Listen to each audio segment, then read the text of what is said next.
Do you ever wonder how all those potholes get fixed nowadays?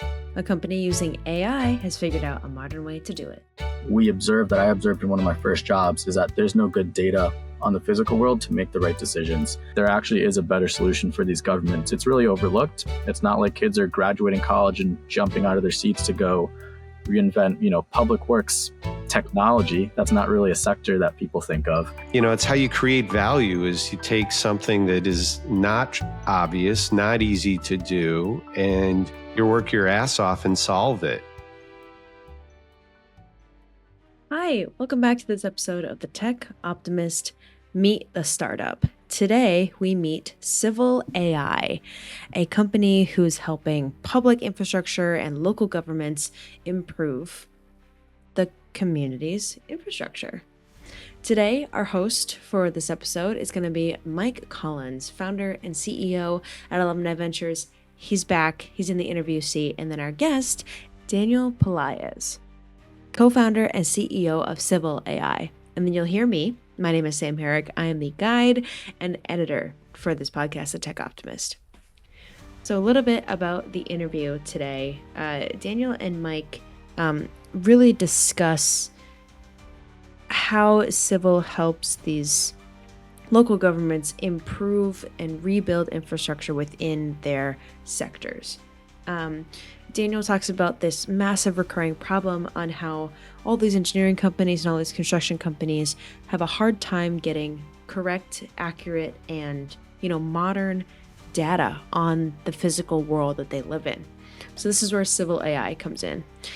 They have a device that they talk about here later in the interview that can be attached to a car, and all you do is drive, and it scans the environment around you and then converts that into a digital model for these local governments and engineering firms. It measures cracks, bumps, fallen trees, any faulty signs. It's some really awesome technology. I can't wait for you guys to hear about Daniel speaking about it. And welcome back to this episode, and we seriously hope you enjoy. Sit back, relax, and enjoy.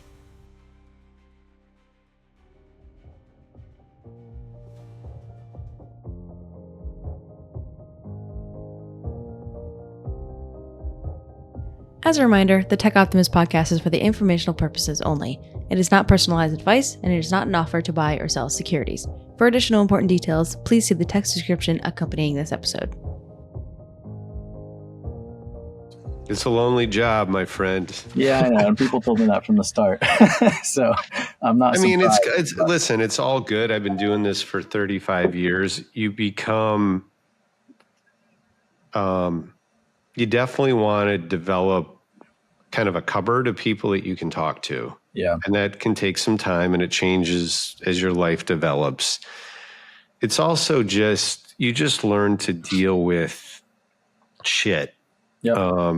Over time. You just do it enough, and it's like we could have some major crisis or something going on, and it's like, I've been married for 35 years. The bar for me even talking about it at home now is like so high that it's just like, that's just another normal day of life, kind of thing. Yep. So you do build up kind of calluses and scar tissue. You just got to grind it out. Just try to, my experience has been, what's helped me is just saying, hey, are we 1% better today than we were yesterday? Can I make 2 or 3 really good decisions today that move us down the field a little bit? And it's that kind of compounding that is the most important thing, not the big splashy stuff. Yep. All right. So welcome to Alumni Ventures and our Tech Optimist podcast. We have another episode today of Meet the Startup. This is Cyvl, one of our 2024 new investments. I'm here with the CEO and founder, Daniel. I'm going to mispronounce. It's Daniel Pelaez? Pelaez. You were close. Pelaez. Yeah. All right. I'm here with the founder, Daniel Pelaez of Cyvl. Super excited to be an investor.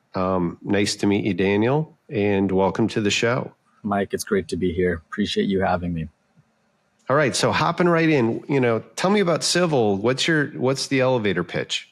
Yeah, really, our mission as a company is solving infrastructure for the US. So it's something that I'm sure everyone can really get behind. If you just look at our roads, sidewalks, bridges, tunnels, they are in a state of disrepair. The country is investing literally trillions of dollars to fix it. But the problem that, I observed in one of my first jobs is that there's no good data on the physical world to make the right decisions. So that's really what we're doing, is enabling communities with better data by digitizing their infrastructure very quickly, very easily, and making it, very easy to understand where they need to prioritize repairs to rebuild infrastructure for the better. So we're doing that with some 3D mapping sensors that we deploy on vehicles, either through civil engineering firms or through government vehicles themselves.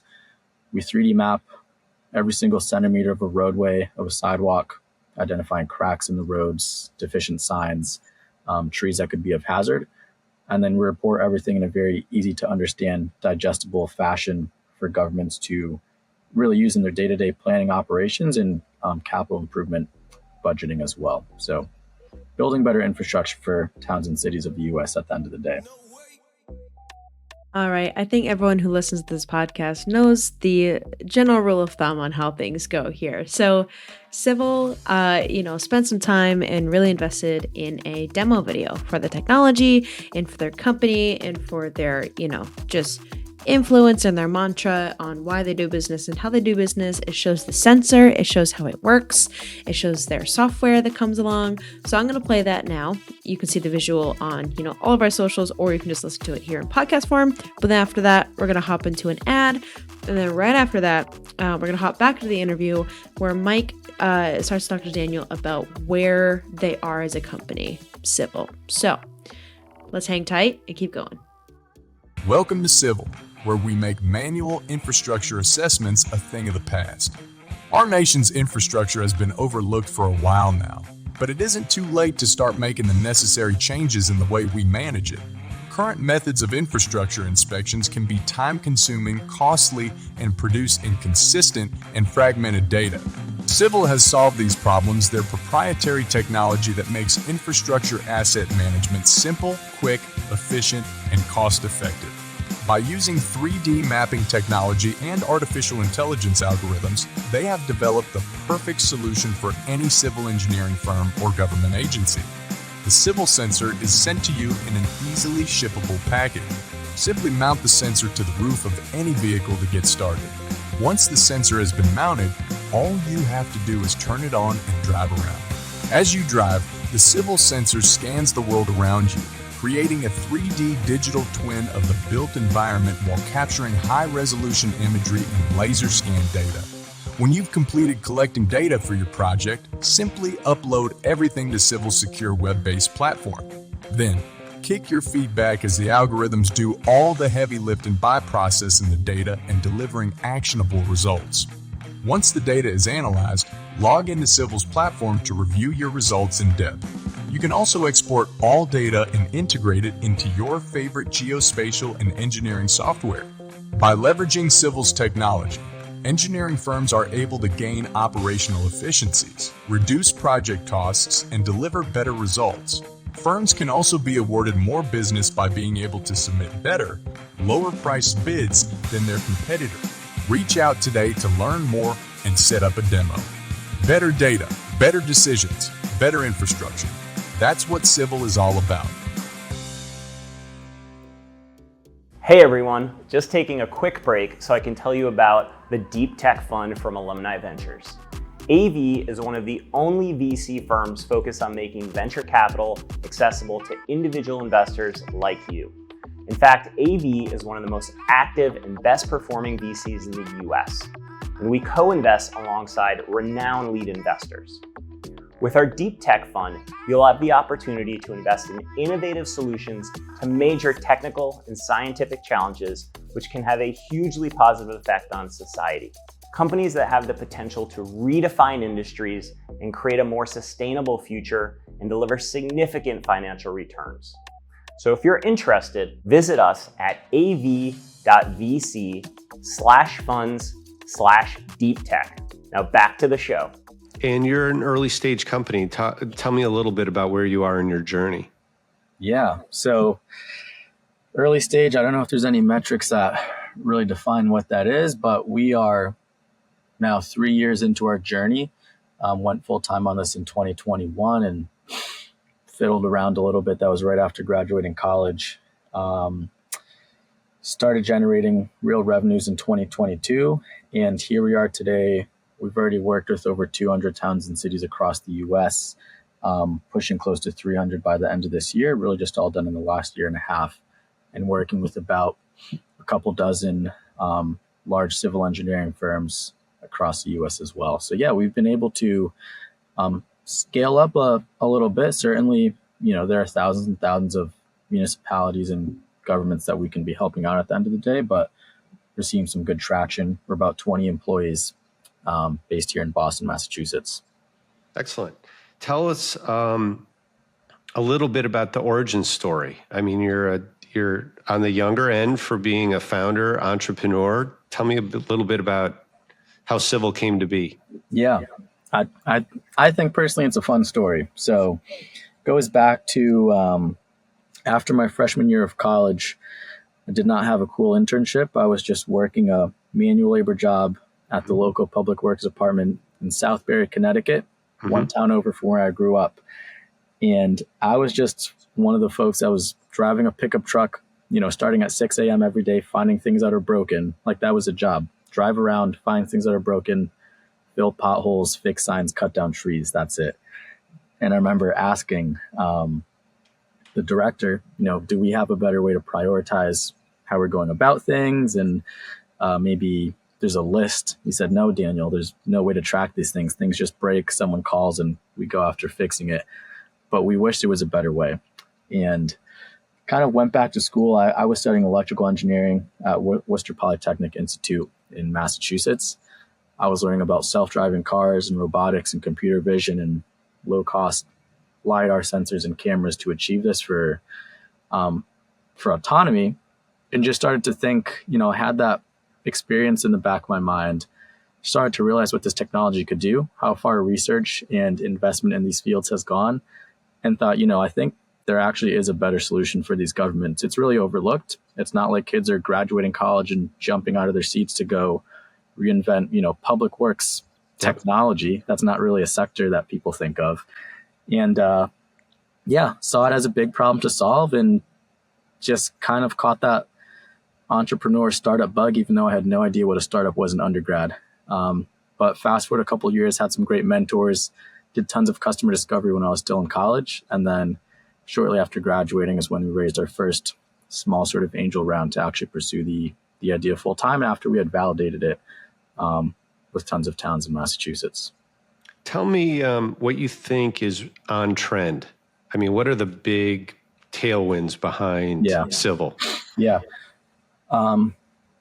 Again, with startups, everyone knows a lot of it is just luck. And it's not like we knew this was happening. But when the infrastructure bill, the bipartisan infrastructure bill was signed and passed, I believe in 2020 or maybe 2021, that certainly just made the greater public and even like the venture community aware as, major dollars were going towards fixing this massive problem. And there really was no good way to do it. So that definitely helped just build awareness. Because I remember in undergrad and college, we would talk to angel groups and they'd say, public works departments and roadway infrastructure, why do we care about that? I want a SaaS platform that has nothing to do with the physical world. That changed a little bit. And I think everyone has seen the last few years trends of venture. People are not really scared of big, hairy problems that have to do with the physical world anymore. Okay, I want to add some info on the bipartisan infrastructure deal and the bill that Daniel brought up here and how it really sort of helped streamline the success of Cyvl. So an article came out published by the White House at whitehouse.gov on November 6th of 2021 from the briefing room. And I'm going to, talk about a few things from that. So today, Congress passed the bipartisan infrastructure deal, a once-in-a-generation investment in our nation's infrastructure and competitiveness. For far too long, Washington policymakers have celebrated Infrastructure Week without ever agreeing to build infrastructure. The president promised to work across the aisle to deliver results and rebuild our crumbling infrastructure. After the president put forward his plan to do exactly that, and then negotiated a deal with members of Congress of both parties, this historic legislation is moving to his desk for signature. So, some highlights in that legislation, to like some of the goals, or the goals of this bill are to deliver clean water to all American families and eliminate the nation's lead service lines, ensure every American has access to reliable high-speed internet, repair and rebuild our roads and bridges with a focus on climate change, mitigation, resilience, equity, and safety for all users, improve transportation options for millions of Americans, and reduce greenhouse emissions through the largest investment in public transit in U.S. history, upgrade our nation's airports and ports to strengthen our supply chains, make the largest investment in passenger rail since the creation of Amtrak, build a national network of EV chargers, upgrade our power infrastructure, make our infrastructure resilient against the impacts of climate change. Like, there's a bunch of really cool goals in this that we probably should, look now 3 years later and see how much progress we've made. But Cyvl probably could tell us how much progress they've made because of this bill. But a little bit more into, rebuilding the roads section of this bill. In the United States, 1 in 5 miles of highways and major roads and 45,000 bridges are in poor condition. The legislation will reauthorize surface transportation programs for 5 years and invest $110 billion in additional funding to repair our roads and bridges and support major transformational projects. The bipartisan infrastructure deal makes the single largest investment in repairing and reconstruction our nation's bridges since the construction of the interstate highway system. It will rebuild the most economically significant bridges in the country, as well as thousands of smaller bridges. The legislation also includes the first ever Safe Streets and Roads for All program to support projects to reduce traffic fatalities, which claimed more than 20,000 lives in the first half of 2021. So we're still a data analytics software company at the end of the day. There is a hardware aspect, which is enabling the connection of the physical world to the digital world. Software is eating the world, as everyone knows. That's been the trend over the last 20 years. But what someone said that I really like is that's really already happened, but hardware is really what gives software the ability to like sink its teeth into something meaningful. And I see that as kind of the next trend that is gaining popularity, and maybe we were towards the beginning of that. I just want to agree with you on that. I think there's much more open-mindedness now to other sectors. Again, going way back in time, it was 3 segments of the society were venture backable, right? Yep. Software. And now it's more and more sectors, more and more niches, public sector, private sector, yep. Defense, hardware and software, I think, is now viewed as a positive. Hard things are viewed much more as a positive. It's how you create value is you take something that is not obvious, not easy to do, and you work your ass off and solve it. And people said the same thing, Daniel, about, my approach to venture capital was to be a co-investor only, go after retail customers. And people go, that's so hard to raise, and we've raised coming up on $1.5 billion from individuals. They said, just go get it from, the likely suspects. But then you're like 3,000 other venture firms. So the fact that you're doing something that is physical, dealing with government, it's hard. But, go hard, go solve hard shit. I mean, I'm all for it. So congratulations to you. That's what our team just loves most. We're talking about, what makes a good employee. our employees are not scared to solve these big, massive, hard problems.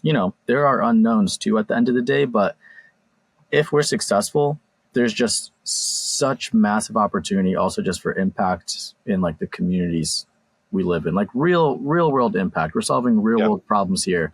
They are hard as hell, but if/when we figure that out, it's really going to be pretty special and, really be differentiated and valuable too at the end of the day. So hopefully something everyone can get behind. And listen, I think it's one of the reasons we see young people being successful entrepreneurs.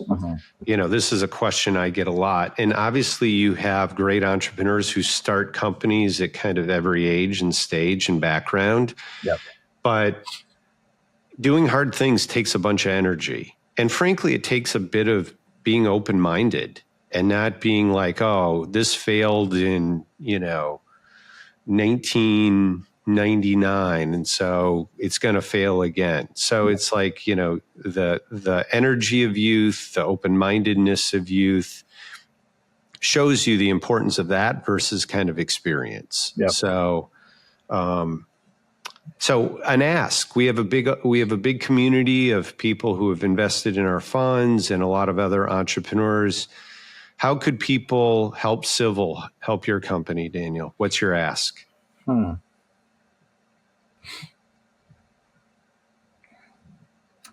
guess one ask would just be, if you're involved with your local government and you really do care about the decisions they make and, honestly building a better community, quality of life for everyone at the end of the day, I'd push them to be at least aware of what else is out there for them to, gather data on their critical infrastructure assets, on their roads, on their sidewalks. And if, Cyvl is one of those options, I think just building awareness, because these government agencies, I know a lot of people like to poke fun at them and say they're slow, they don't know what they're doing, but they truly have super limited resources. They're understaffed. They're really trying their best. So it's hard for them to go out and do research and even figure out what they need to do. I'd say that would be one ask. If you're involved, at least help make them aware as to how they can be running a better city or town at the end of the day. The other ask I would say is I love to learn all the time. If anyone has, started a company working with governments, local governments before, and you had some level of success, I would just, reach out, would love to chat and just hear about your experiences, because that's one of my favorite things to do as a founder, is hear from people that they've succeeded, maybe they failed as well, and see how I can, do a little bit better with my business at the end of the day. One more ad, and then we're going to wrap up the episode. Hang tight. Do you have a venture capital portfolio of cutting-edge startups? Without one, you could be missing out on enormous value creation and a more diversified personal portfolio. Alumni Ventures, ranked a top 20 VC firm by CB Insights, is the leading VC firm for individual investors. Believe in investing in innovation? Visit av.vc/foundation to get started. Excellent. And last question, Daniel, which is, what have you learned personally, having, jumped in kind of to the deep end right away? What has been a surprise to you? A surprise? I think I learned this pretty quickly early on. And it was funny. I was hearing Jensen from NVIDIA talk about this the other day, and I was like, oh yeah, I had the same sort of feeling. But it's just as the company continues to be more and more successful, it really doesn't get easier. I think in the early days, I thought, once we hit this, we have this milestone, we have this number of employees, this much of revenue or funding, it'll get easier. But in reality, it just kind of keeps getting harder. And I think we were talking before, you just do start getting numb to it. Like if I knew from day one the problems I would be solving 3 years into it, I mean, that's what helps with being a young founder, is you're pretty naive to everything that can happen. Yeah. So I think that was a little bit of a surprise, but it's now something that, you just know is reality. The more successful you are, honestly, the harder it's going to get. But honestly, in a little bit of a fun way. If you don't enjoy pain a little bit as a founder, you're probably in the wrong wrong line of work. Yeah. No, it's finding that sweet spot of like being challenged, but feeling that and there are definite days as a founder where it's like, oh shit, right? Kind of thing. But, usually, you get a good night's sleep and you get with your team and you just start tackling the problems. Yeah. And Yep. you'll develop those muscles and those calluses and, your network of, I think the job is always hard. And Yeah. it is a damn hard job being an entrepreneur. And I think there are people that have done it, that get it. And if you haven't done it, you don't fully appreciate how hard it is. Yeah. But it is also very, very rewarding. Yep. And I think it's awesome. You're taking the journey. We're super excited at Alumni Ventures of being, a supporter of the company. Again, encourage our audience to reach out. Again, young companies need customers. So if you have somebody that might be interested in looking at the product, please reach out. We'll put things in the show notes. Again, other entrepreneurs in our network that have sold into municipalities have some tips. Again, reach out. And so thanks for your time. We look forward to, following Cyvl and your progress and, keep up the great work, Daniel. Awesome. Appreciate it, Mike. And yeah, the support that Alumni Ventures has given us so far, it's really been tremendous. So appreciate everything you guys have been doing for us so far. Excellent. All right. Have a good week, Daniel. Thank you. Thanks, Mike. Super. Thanks again for tuning into the Tech Optimist. If you enjoyed this episode, we'd really appreciate it if you'd give us a rating on whichever podcast app you're using, and remember to subscribe to keep up with each episode. The Tech Optimist welcomes any questions, comments, or segment suggestions, so please email us at info@techoptimist.vc with any of those, and be sure to visit our website at av.vc. As always, keep building.